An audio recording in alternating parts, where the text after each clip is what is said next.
का भैया गुरु के मनाबो जन्मदिन। हैप्पी बर्थडे बोल गुरुला, हैप्पी बर्थडे बोल। आगे 18 दिसंबर का भैया गुरु के मनाबो जन्मदिन। हैप्पी बर्थडे बोल गुरुला, हैप्पी बर्थडे बोल।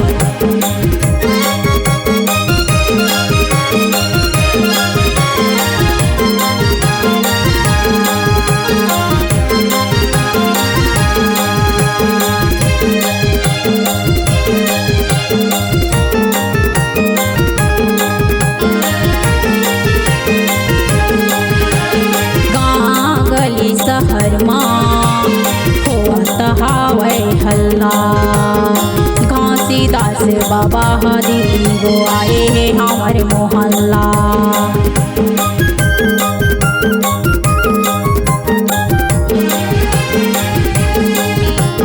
गाँव गली शहर माँ होत हावै हल्ला, घासीदास बाबा दीदी वो आए हैं हमारे मोहल्ला।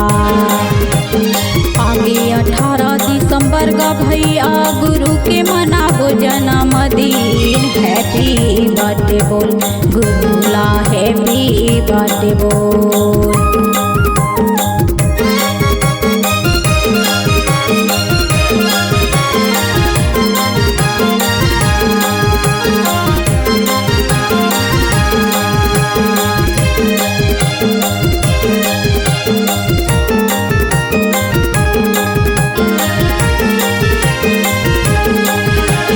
गिरतुरी और रिश्तेदारे लगे हवे वो भी, गिरतुरी और रिश्तेदारे लगे हवे वो भी।